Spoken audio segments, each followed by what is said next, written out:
अगली खबर की तरफ, कैश एट होम केस को लेकर भी लगातार मुद्दा गूंज रहा है। बैठकों का दौर भी जारी है।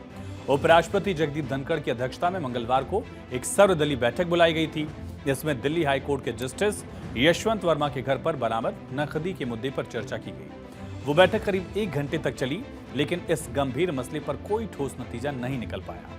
वहीं राज्यसभा के सभापति उपराष्ट्रपति जगदीप धनखड़ ने कहा कि कार्यपालिका, विधायिका और न्यायपालिका एक दूसरे के खिलाफ टकराव की मुद्रा में नहीं है। उन्हें नियंत्रण और संतुलन के साथ मिलकर काम करना होगा, वाइस प्रेसिडेंट ने कहा। The issue is not between institutions inter se. It is not that executive, legislature or judiciary are pitted against each other. All the institutions in the country have to function in tandem, in togetherness, and also there are checks and balances which are well meant.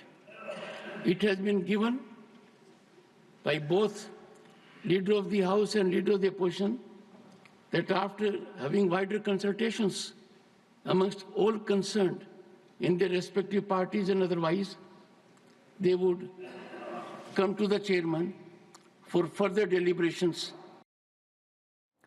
इससे पहले vice president ने कहा था कि अगर न्याय में नियुक्तियों के लिए बने सिस्टम यानी NJAC एक्ट को सुप्रीम कोर्ट ने रद्द नहीं किया होता तो चीजें अलग होती।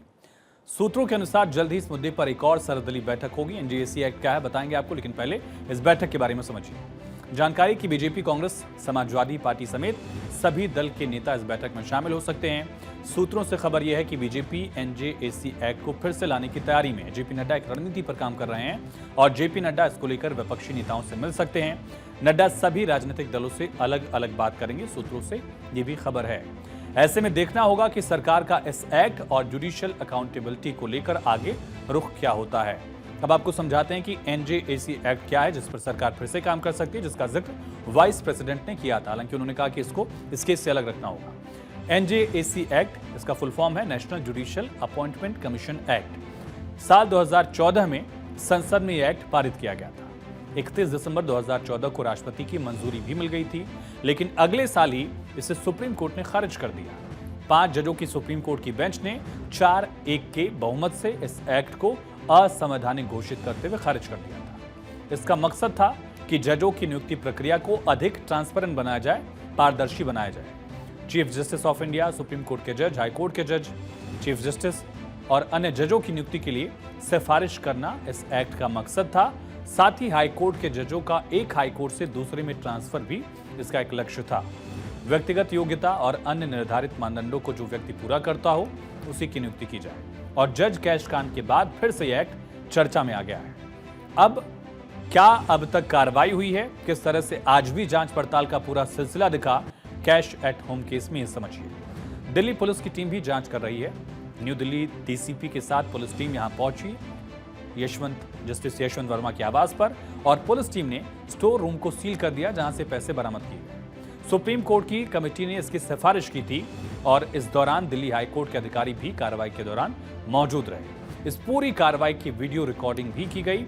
इससे पहले 3 जजों की समिति जो CJI ने गठित की है वो भी कल यहां पहुंची थी।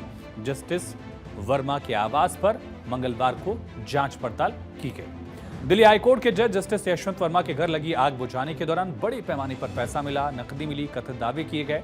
उसको लेकर सड़क से लेकर संसद तक न्यायपालिका में पारदर्शिता की बात हो रही है। लेकिन सालों पहले न्यायपालिका में इसी पारदर्शिता को सुनिश्चित करने के लिए सुप्रीम कोर्ट और उच्च न्यायालयों ने एक प्रस्ताव पारित कर तब फैसला लिया था कि सभी जज स्वेच्छा से, अपनी मर्जी से अपनी अपनी संपत्ति का ब्यौरा वेबसाइट्स पर सार्वजनिक करेंगे, यानी बताएंगे कि हमारे पास कितनी संपत्ति है।